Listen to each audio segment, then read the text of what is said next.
What's the number of wins you guys have been telling people privately? Because privately, obviously, is different than publicly. No, my private answer is the same as my public answer. And do you want to read him your list? I do. Yes, all right, Big Cat. We do this exercise, as you know, and it gets critiqued heavily when I put the list together, usually by Silvy. But this is Courtney's top 10 most important Bears.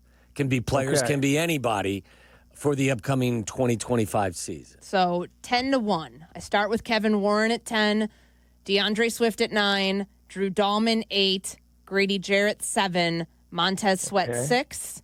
That's your top. It's 10-6. Top 5. Roma Dunze, Colston Loveland at 4, DJ Moore at 3, Ben Johnson 2, Caleb Williams 1. Interesting. First thoughts. Okay, first thoughts. I don't know. I don't understand the Kevin Warren pick at all. Okay. I would rather have that be like Bear Weather or the fans. Give a shout out to the fans. The rationale behind it was, this is the year that they've got to actually make headway on the stadium, and if they don't, then there's even more uncertainty about the future of the organization. That's why I put him at 10, because I think we finally get direction on Arlington Heights here in a couple of months. Real direction. I wish the Bears would now just take a strategy of just hit me over the head with a frying pan and then just show me a picture of when the stadium's built. I don't care anymore. You know what I mean? Just let me know. Just build it under a bubble, and then one day just, pull the curtain back and be like, here you go. This is the new stadium in Arlington Heights. I'm so sick of the back and forth. I was going to say, I forget. Are you an Arlington Heights advocate, or are you want it downtown? No, I'm an Arlington Heights advocate. I think that they need a state-of-the-art facility and all the stuff, and I think if they do it downtown, it's going to be the same thing where they're going to put a Band-Aid on it, and it's just not – it just doesn't make sense with the size of the plot and everything. Yeah. And so I would like them to just let me know when it's done. Yeah, I don't want to talk about it anymore. I'm with you. Yeah, just build it under the cover of darkness and then just literally one day be like, hey, here's your brand new stadium. No one from the secondary, huh? My rationale on that is that the amount of press man coverage they're going to play, all those corners are going to eat.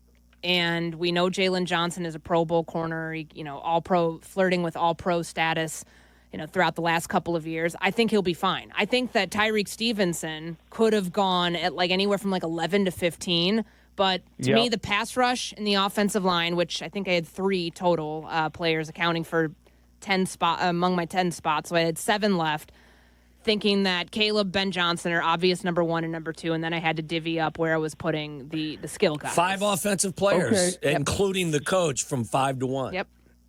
All right, so I think my only change would be you got to get Kevin Warren out. I think, you know what? Let's go the fans 10, and then maybe do a split. Fans 10, and then also Dennis Allen. Because I do think, we don't know what's going to look like Caleb Williams and Ben Johnson are going to look like, but we expect it to look good. And I think that wouldn't it be perfectly Bears to have the offense start lighting it up and then the defense fall off a cliff and be like, wait a second, how did this not match up at all?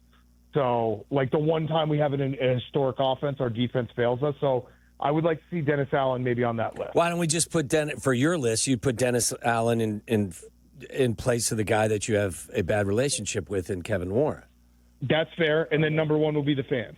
No, stop sucking up to the fans. The fans, what impact do the fans have on the upcoming 2025 season? They show up whether it's a 5-win season or a 10-win season. Exactly. Well, all right, let me ask you this to you guys. So I was golfing. We were vacationing with my family in Michigan this past week, and I golfed a few times. And how'd you play? Bad, terrible, awful. Did you play by yourself? Did you play by yourself? No, I played with other people. Okay. I played with other people. I do play by myself sometimes, but I play with other people. The best part of my golf game is I know when to quit on a hole to keep the play going at a good pace, where I'll just pick it up and be like, I'm done with this hole. So that's the best part of my golf game. But quitter. I was asked whether it be caddies or guys I was playing with, people will ask, what do you think about the Bears season? What's the number of wins you guys have been telling people privately? Because privately, obviously, is different than publicly. No, my private answer is the same as my public answer, and it's 9. Okay, so I'm taking the over. 9 or 10. Mine was 9 or 10. Well, you got to pick one. My public one. answer is 12. my private answer is 9 or 10. No, what is you can't be 9 or 10. It's got to be one number. What is it, 9 or 10? I think it's going to be 9, 7, and 1. There's a tie. No one ever projects the tie. I think, Courtney, you have 9 wins too, right? I have 9 wins, and I've had 9 wins since the schedule came out. Okay. Listen, the number in Vegas is 8.5. So we're not doing anything special. Look, I get it. 9 wins doesn't get you into the playoffs with this team getting 3 teams in last year, unless you think Green Bay is going to fall off a cliff like some people at the station do. Well, that's cap. It's about GD time that this team is a better than 500 team, isn't it? All that you've invested into their offense. You had the number 1 pick. You spent a ton of money in free agency. You brought in the most sought-after head coach that anyone has seen over the last several years. Like, really, we're not going to expect them to win 9 games this year? Listen, this is why I have a lot of dumb ideas, but some I think are very smart, and new rules, mainly my rule that every NBA player should get to fight 1 fan a year. But my other new rule I've been kicking around, in all 4 major sports, I think there should be a rule that if your team goes 5 years without going over 500, the owner automatically has to sell. And put some pressure on these guys.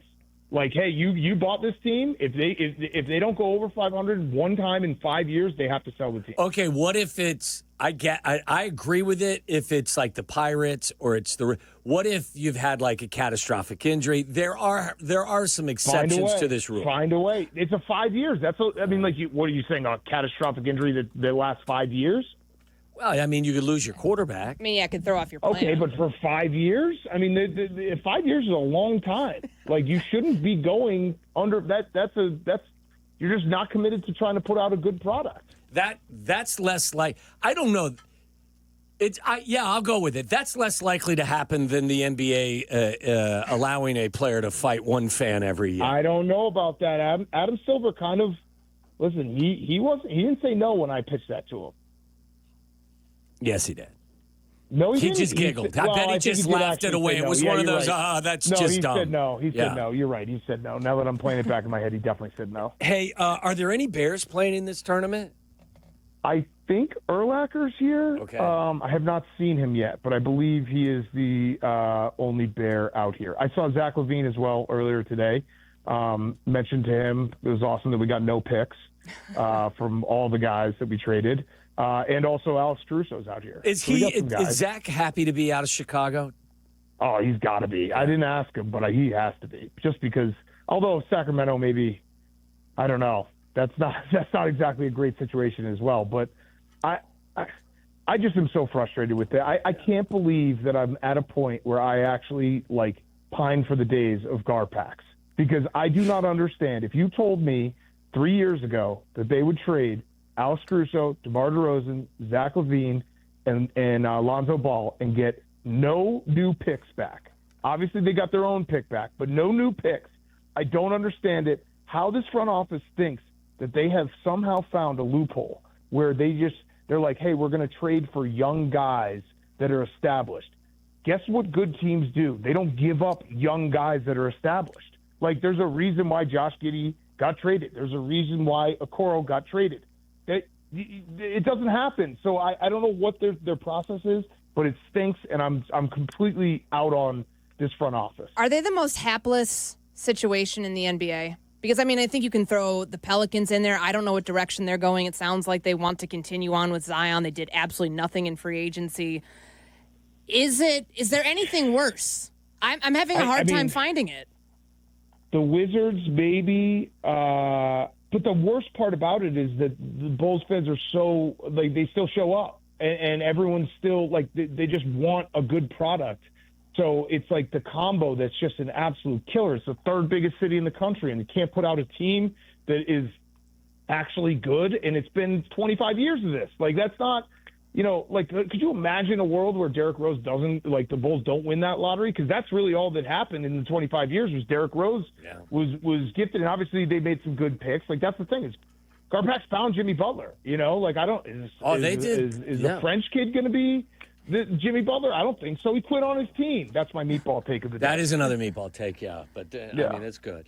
Hey, who is most likely to maybe have too much to drink at this event and not show up for their tea time, if you had to put your money down?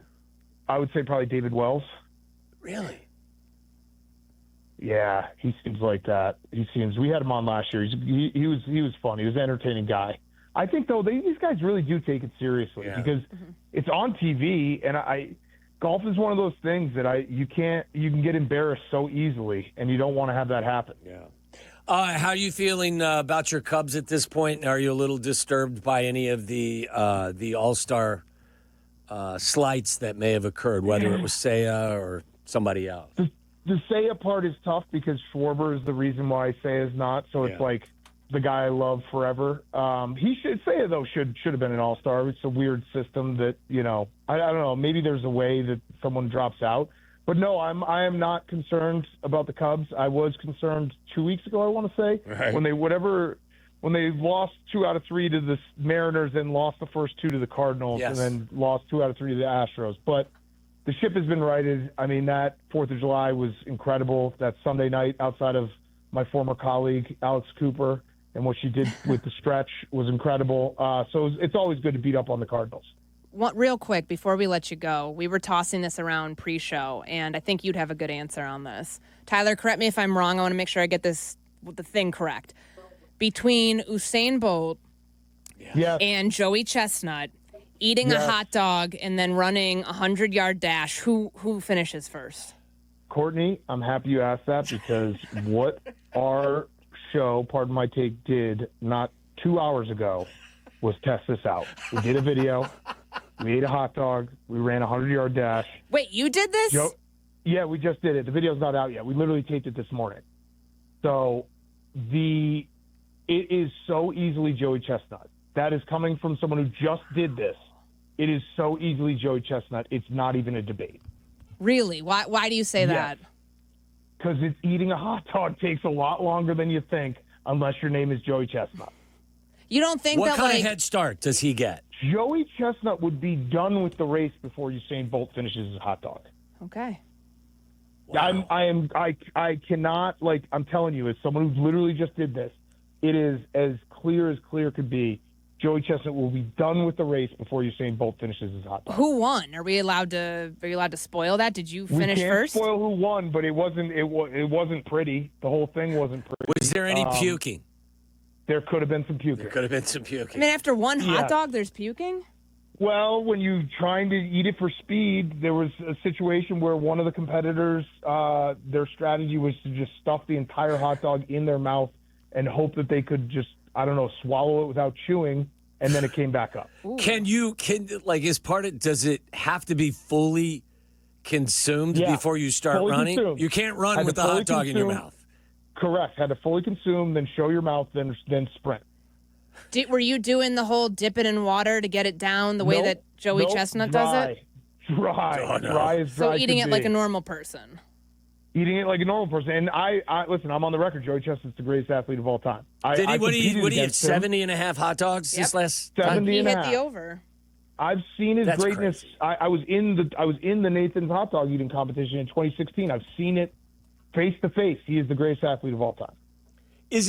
Honestly, is it one of the most unbelievable accomplishments that you've ever seen? How much time do you get for this competition? 10 minutes. 10 minutes. He ate 70 and a half hot dogs in 10 minutes.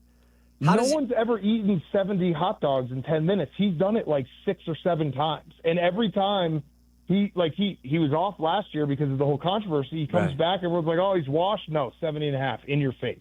Greatest athlete of all time. 17 titles. Does he go out later that night, or is he Yes, he does. He does. No, he goes and he gets hammered. Yes. How do you have room to do that inside? He's an animal. He's insane. There's no one like him.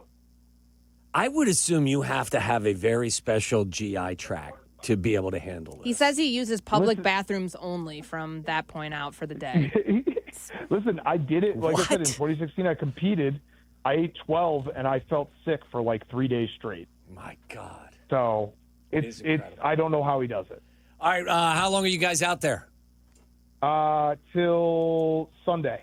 Pretty cool Full event. week. Yeah, wow. That's Yeah. awesome. All right. I think that's it. I think we've extracted everything we needed from you. Yeah, no problem being flexible, Silvy. I'm basically paying for Silvy's vacation. Don't let him forget that. We will speak to you next week, and I probably will be doing the show with someone not named Silvy then as well, because I think his vacation will last, I believe, until I guess, Wednesday or Thursday of next week. So. Well, you don't know when I'm going to be on. You guys are going to call. That's true. Guys are going to text me and be like, can you do Sunday morning? And I'm like, yes, because I'm a team player. You are, and we always appreciate the conversations. Thank you, Big Cat. Enjoy the rest of your week, All right, buddy. See you guys.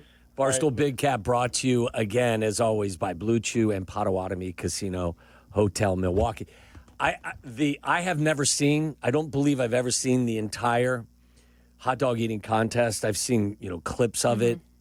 I don't have any interest, to be honest. I don't with watch you. the whole thing. I watch whatever, is on on Twitter. People clip things. I don't like the flying bun particles. I'm very squeamish with that, and that grosses me out. Yeah, I don't like to watch other people eat in a sloppy fashion. But the fact that he consumed 70 hot dogs in 10 minutes is beyond baffling to me. I used to have my own tin hat theory on this, because you know how he always has his hand over his mouth, and the hot dogs are kind of. I used to think he's not actually eating them. What was he doing? I don't know. They were just sleeving them. Yes, or something? they were disappearing. I but really they're always thought in that short for a sleeve while. shirts, aren't they? But yeah, he's in short sleeve shirts. It says Nathan that's on it. He's eating them. Obviously, I'm not doubting the goat. Does he eating dunk them.